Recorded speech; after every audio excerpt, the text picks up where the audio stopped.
Hi, I'm Mick Garris, and this is Post-Mortem, a very special episode of Post-Mortem in that we are in Puebla, Mexico for the Morbido Film Festival. Our guest on the show this time is someone I've known for more years than I want to count, who is an icon in the genre with a very, very specific personality in his filmmaking, Mr. Joe Dante.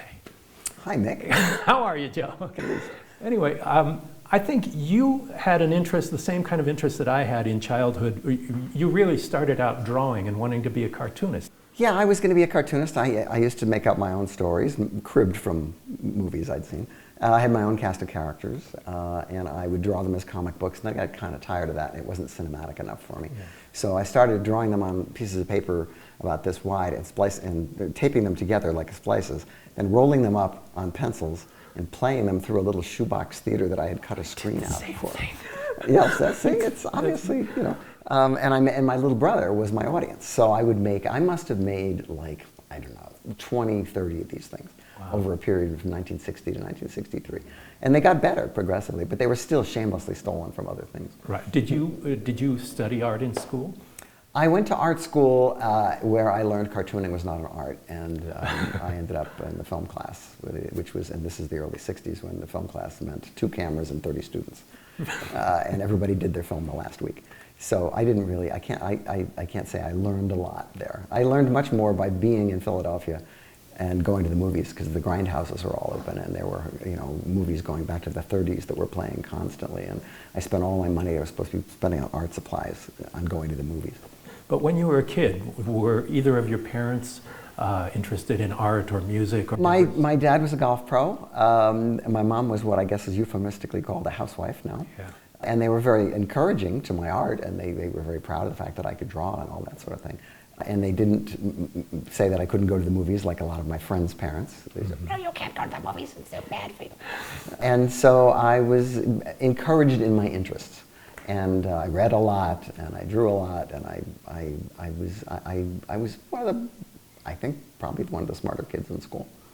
When you say you read a lot, was it comic books and literature or pulp or? First comic books, of course, because that's the way kids learn to read. Comic books always get a bad rap, but it's a great entree to getting kids to read, much like kiddie matinees used to be an entree to get people to go to the movies when they grew up.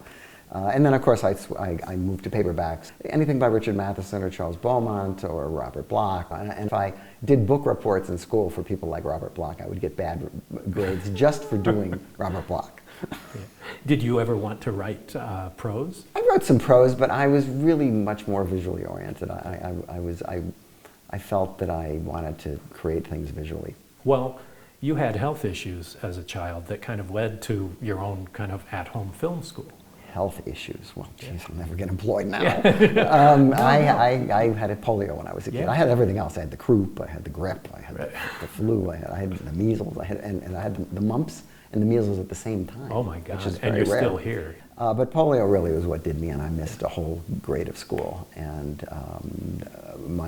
the doctors told my mother that I would never walk again, and she said, "Yes, you will." And through a series of therapists and trips to various places and exercises, I managed to overcome it. But you were confined to bed at that time, and so that, in a way, was what opened that window to movies and things? Yeah, I think I share that with Marty Scorsese, who had asthma. And there's something about being alone as a kid and being forced to, make the room your universe, that it makes you call out to other things, to books and pictures and stamp books. I mean, anything to just sort of keep your mind going.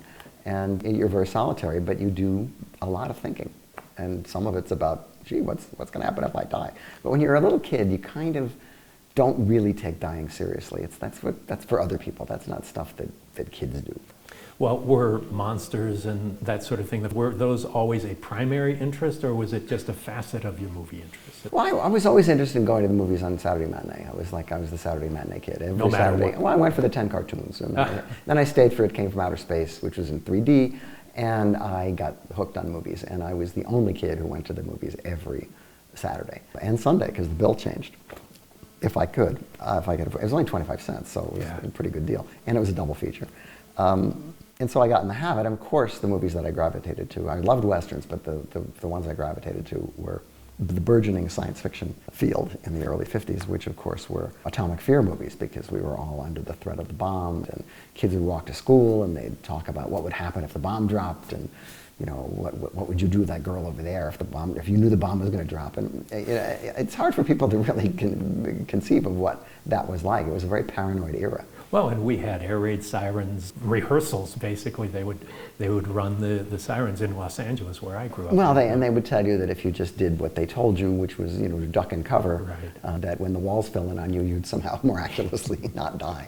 And you were talking about the science fiction movies of the 50s that you grew up on, many of which were created by Roger Corman, with whom you had a relationship, a professional relationship that kind of kick-started your career. Well, when I was really little, I wasn't seeing Roger Corman movies because that was the early 50s, and he really wasn't making movies until the mid-50s and on. Right. But I did see, you know, all the classics, The Creature in the Black Lagoon, and Them, and you know, and The Tarantula, and all these movies, which kept me up at night, much to my parents' chagrin. And yet they still let me see them, even though I would wake them up in the middle of the night going, I'm scared. But I did gravitate toward being scared. I loved the idea of going to these movies. And then, of course, as the 50s went on, Roger started making low-budget science fiction movies, most of which didn't play in my neighborhood because they were basically drive-in movies. And so I kind of discovered a lot of them later, and many of them on television. And I think people from your generation specifically mostly saw the 50s movies on TV. Yeah. And we didn't get a TV until I was like about maybe 7. Wow. And the thing that fascinated me about TV was that they ran old movies, you know, like King Kong, maybe 16 times a week, and the Val Lewton movies, and these were very, very creepy and scary. And unlike the movies that I was seeing in the theater, they were just dark. And so I became quite a TV movie fan as well. And people don't realize how lucky they are today. That the idea of owning a movie, how you can either hold it in your hand or you can press a button and stream it, and you can see movies that have been missing for 60 years that have, you know, now been restored. I mean, Instant access. If this had happened in the 60s, film culture would be completely different, because, you know, when you watched a movie on TV, if you're a kid and you wanted to see it, and you missed it, if it was on at 1 o'clock in the morning and you tried to stay up and then you fell asleep. The marketing TV guy. Exactly. And then unfortunately what would happen is it wouldn't be on again for another 3 years, maybe, you know. And so there was no way you were going to see these things. Now everything is available. And there were movies you read about in Famous Monsters. Well, Famous Monsters was the great unifier. That was the time that everybody realized that, well, you know, there are other people out here like me. I'm not just the only kid in class who likes these movies. And maybe there would be 2 other kids who liked these movies, but generally they weren't mainstream. It was a niche.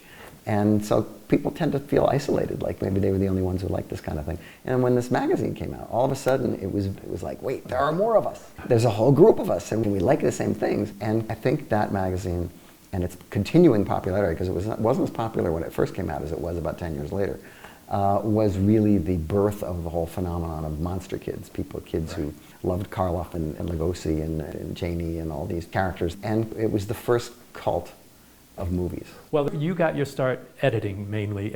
You did a touring trailer show. I did a movie called The Movie Orgy, which was a 7-hour compilation film that involved clips from various different places and lots of different reels from different movies. And John Davis and I took it around for a number of years, sponsored by Schlitz Brewery. And it was where I learned to edit. It was basically cutting 16mm prints together, and there was only one print. And so when I went to Hollywood to do trailers, which John had asked me to come out and do, I didn't know anything about cutting in 35mm. I don't think I'd ever seen a moviola.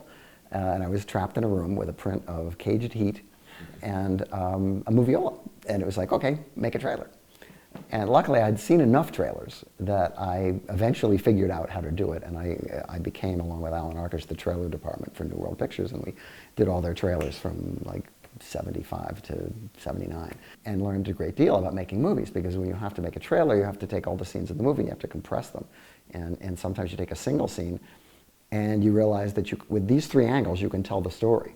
And so when you actually go out on the set and you have to do the same thing, you have to make a scene really quick, you already have in your head what you don't need. And so I've always believed that editors make, if not great directors or even good directors, they make very efficient directors, because they know what they can use and what they don't need. And you co-directed your first movie with Alan Arkush. How did that work? You know, Well, both Frank Capra always said one man, one film. Well, Frank was right, as our movie proves. And Alan wanted to make a movie, and I wanted to make a movie. And Roger didn't want us to make a movie because he wanted us to make trailers.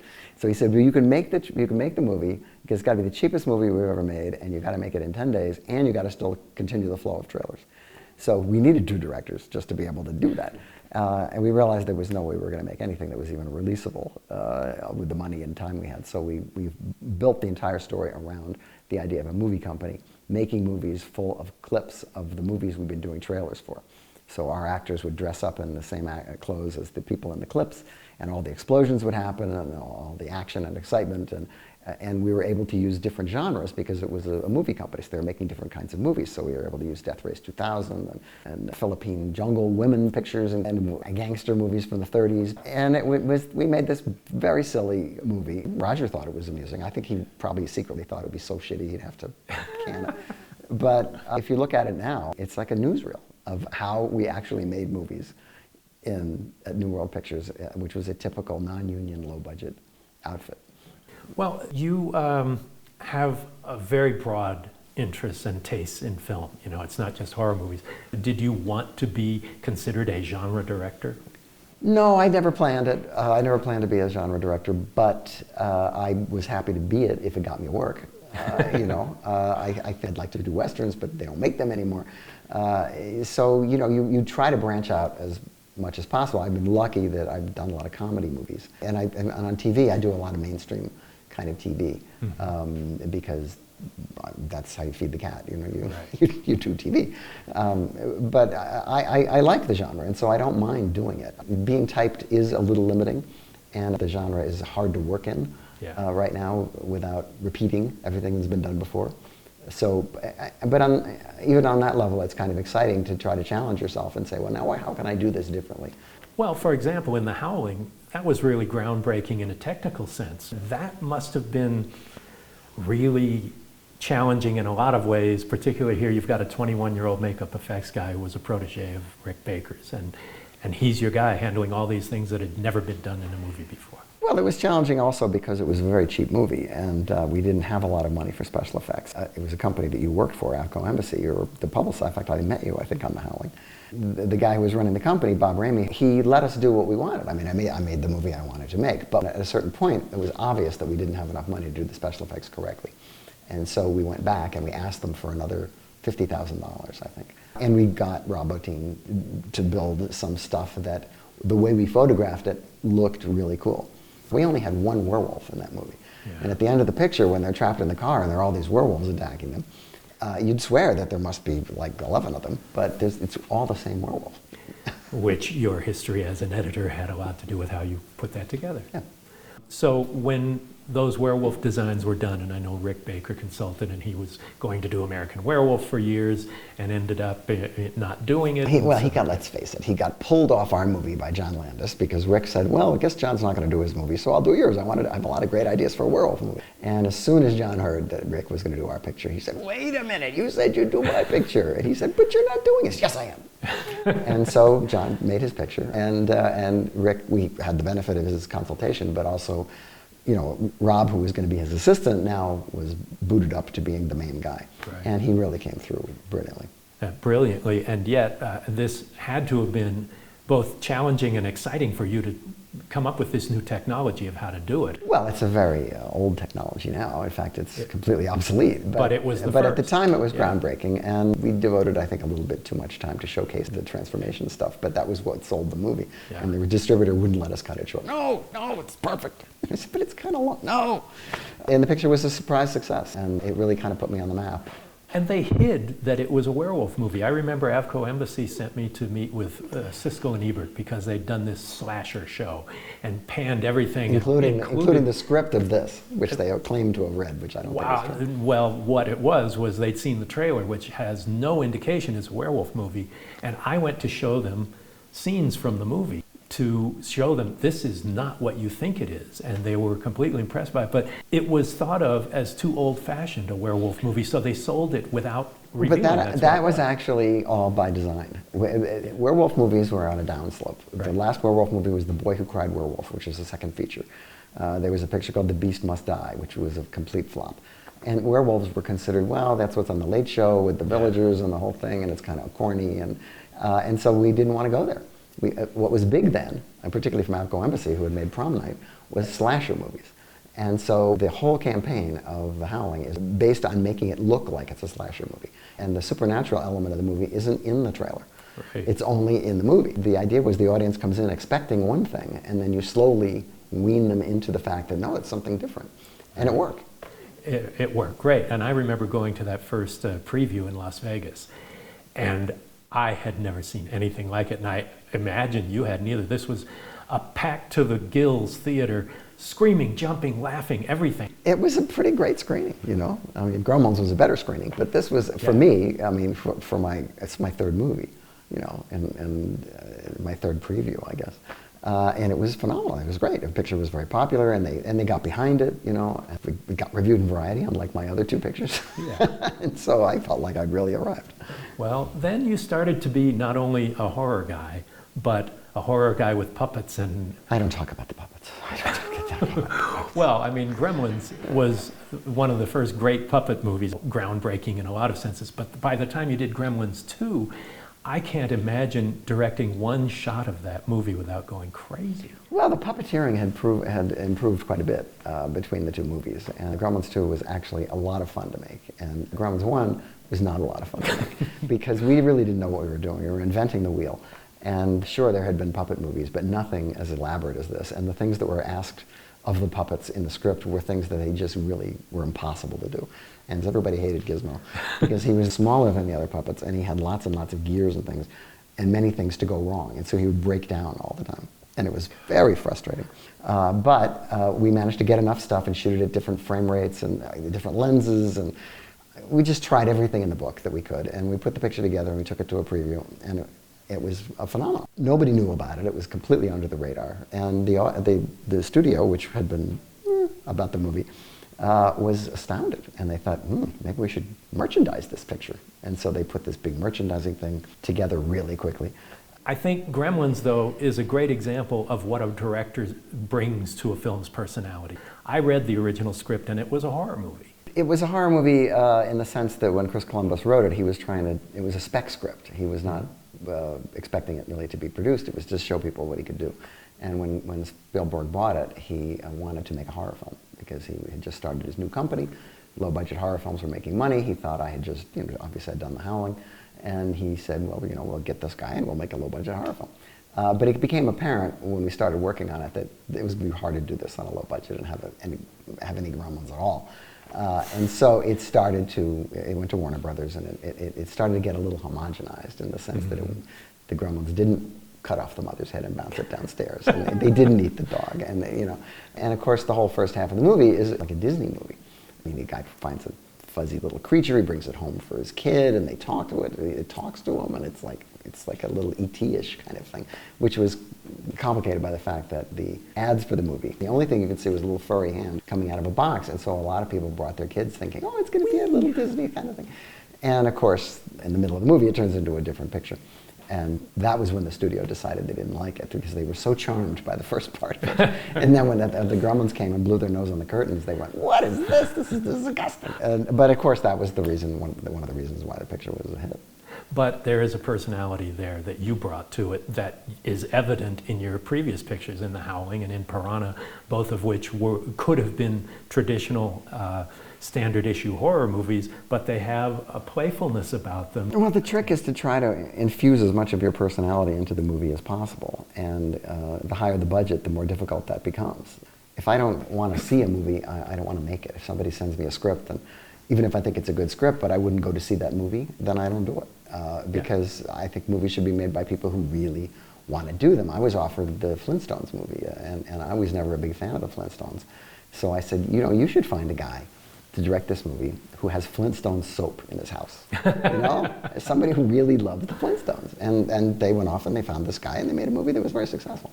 So I'm a firm believer that when you hire a director, you should let the director direct, as opposed to telling the director what to do. I think you find that a little less now. In the era that I was working in the studios in the 80s, they were very good about that. I mean, and of course I was spoiled because I was working with Spielberg, and he was the buffer between the studio and the filmmaker. Your 800-pound gorilla. Well, when the studio was less than thrilled with Gremlins, he insisted on saying, let's take it out and preview it. Let's take Joe's cut, which is only fair. Now, if I'd had a terrible preview, I'm sure he would have said, look, Joe, we gotta make a lot of changes here. But it was a phenomenal preview, and the studio didn't have a leg to stand on, and they grudgingly admitted that this was going to make them money. Well, Roger Corman claimed that he always had politics on his mind for all of the movies that he made. I don't know how apparent that is or not, but I think most of the great genre films do have more on the mind than the surface story. You actually do have a lot of politics and social commentary in your genre films, and most overtly, Homecoming, your first Masters of Horror film, was a real change of pace because it wore its politics on its sleeve. Well, that was a little unusual for me. I don't usually go with the sledgehammer, but I was pissed off about the subject, and no one else was saying anything or doing anything. And I figured this was an opportunity that I couldn't let go. And so it's a very polemical kind of a movie, which of course changed nothing, as movies never do, or else we all would have disarmed after Dr. Strangelove. But all movies are political, I think, whether they're intended to be or not, because anybody who sees a movie and has an opinion of what it means to them, well, that's what it means to them. You know, and if that's what was intended, that's great. And if that's not what was intended, it doesn't matter. It's what the people take away from the movie that counts. This particular genre happens to be noted for its ability to contain subversiveness under the surface so that it doesn't disturb the entertainment quality for an audience that isn't looking for that. But, you know, if you go back to a lot of the science fiction pictures of the 60s and certainly from the 70s, you'll find that there's a lot of criticism of politics and science and a lot of things that are going on. And even if you go even back to the horror boom in the 1930s, it was an outgrowth of the Depression. And there's a lot of interesting social stuff to be learned from those movies. Well, one of the hallmarks of your films is the humor, you know, and I know you've said in the past that you like to disarm an audience to get them to laugh with you before they laugh at you. Well, I think any filmmaker wants to do that. I mean, the problem with horror films is that they're essentially absurd, and so the audience comes knowing that this is a story that isn't really real, and that they're probably not going to take seriously, especially if they've come for fun. So you have to get them over that in order to be able to get them into your story. I mean, there is a breed of audience that will just be bored if you're not chopping off a head every reel. But the good movies are movies that draw you into a world that disorients you, and you don't know exactly what to think, and you don't know exactly what's going to happen. The difficulty with genre movies is that audiences are so sophisticated about the way the tropes are handed to them that they go because they want to see certain things happen, because that's why they like these movies. But if that's all you give them, they're disappointed. So you have to try to find a way to hand them the old malarkey in a new package that will intrigue them and also satisfy them when they come out, like, well, yeah, I got what I came for, but I got something more. Well, your sense of humor has been evident throughout all of your work, even the most recent, Burying the X. But there's also in recent years been little explosions of anger like Homecoming and Screwfly Solution. I would never look at that and think this is a Joe Dante film. It's probably my least likely movie for anybody to be able to identify as mine. Aside from just the sexuality and the violence of it are really extreme. Well, so there's no jokes. Yeah, it's not funny. Well, that was a story that I had read a long time ago. It's a story about a plague that men catch, and it makes them want to kill women, and worse. And it was really quite an interesting story, and I had thought at New World that this would be an interesting movie to make as a feature. But the rights were very complicated, and we never got it. And even the first year of Master of Horror, I tried to do it as the first one on, and the rights were too complicated. We managed to work it out in the second year. But after having made it and looked at it, I thought, I must have been crazy to think that this could be a feature film. I mean, this is so depressing. Well, what did it feel like shooting? Because, you know, I mean, I was on set a couple of times, but Yeah. your sets are usually so much fun. Well, it was fun in the sense that everybody was on the same page, and Right. and the actors were really good. And it was the first Really time, the only time I worked with Elliot Gould, who was great. And I had a good time making it. But I knew I knew I was getting what I wanted to get. And it turns out to be a science fiction movie, so it's really one of the odder things I've done. But I really like it. It's not very popular because it's just so grim. It's just very really grim, but I mean, for you to have been able to add that chapter to all of the films that you've done, most of which have a sense of humor. Dark humor, lighter, yeah. some moments like that. But let's talk a little about what it's like making an independent movie these days versus the days of Roger Corman. Well, in the old days, they'd come and Roger Corman days were like, here's the script, you want to do it? Because I got 20 other kids who want to do it. Here's 8 days, yeah. But when you got to the studio level, and if they sent you a script that you liked, then it was a given that the picture was getting made, presuming you could cast it and all that. But I mean, these were I never got offered movies at studios that I said yes to that didn't get made. These days, it's a little different. Basically, everybody's an independent producer, and you have to come to them with the project. Be nice if you had the casting. It'd be nice if you had the money. It'd be nice if you had the script and everything already done, and then they will deign to distribute it for you for a weekend to see if it does any good, and if not, they'll dump it. But everybody is now sort of what latter-day Orson Welles was, spending more time begging for money than ever getting to make movies. And so in order to get anything off the ground, you can't just follow one dream. You can't just have one script that you really have to make. You have to have several scripts, and you have to work on all of them equally. I mean, you have to produce now. You can't just direct. And to get a movie like Burying the Axe, which is a very small movie, off the ground took years. And then even once it did get off the ground, it was hardly a blip. I mean, most people don't even know it even exists, because the delivery system is now completely different. Most movies of that budget range don't play theaters, and if they do, they play them for like a week in 10 theaters around the country to promote the video release, which is VOD. And then people have to find that, and then they have to hope that you have to hope that they're going to press the button that they'll actually pay for it, as opposed to get a pirate version of it, which is going to be available all over. You also have to remain nimble as a filmmaker, because here you've done Gremlins 2 and now Burying the Axe, and the budgetary level is so widely divergent. A lot of people who have done as many studio films as you've done have lost the ability to think on their feet. For me, it was a New World picture. I mean, it was just going back to the days of New World, and it's like a TV movie. It has very few locations, it's a very small cast. I mean, it's not an ambitious picture. I did it because I thought it was funny, and I liked the characters, but I didn't think that, well, this is the one, that they're going to remember you for. This is your Plan 9, Great. Maybe it is. But you also travel to festivals like this. We're in Mexico now, and we're exposed to films from all around the world. Do you still love movies? I still love going to the movies in that moment when the lights go down, and you think, maybe this is going to be great. It's always a terrific thing to go to the movies and have the lights go down. And that was what was so disappointing about Burying the Axe, which is a comedy, is that very few people ever saw it in a theater. I've seen it in the theater with audiences at festivals, and it always gets pretty good reaction. I mean, it's a fun movie to see with people because it's a comedy. At home, what's a laugh in a theater might be a mild chuckle by yourself on your screen.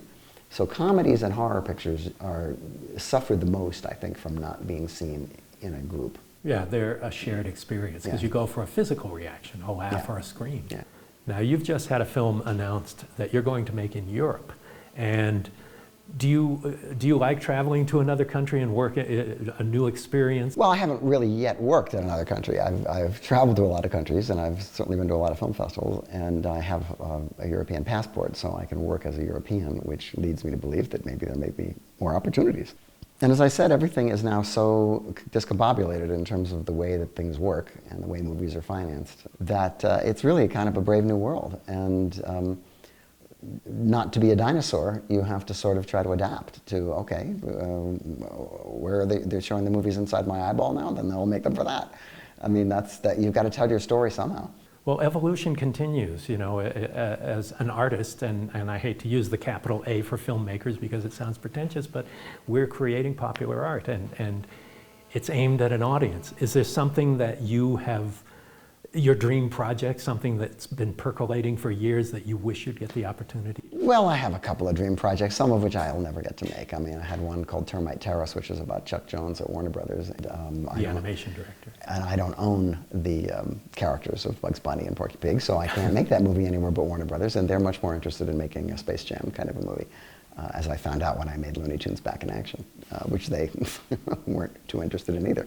And I have a project about Roger Corman directing The Trip, which I think is very funny and clever, and I've been trying to get it made for about 10 years. But nonetheless, we're plugging away and still hope to maybe get to make it someday. Well, great. Thanks for joining us on Postmortem, and looking forward to Whatever the future holds. Great.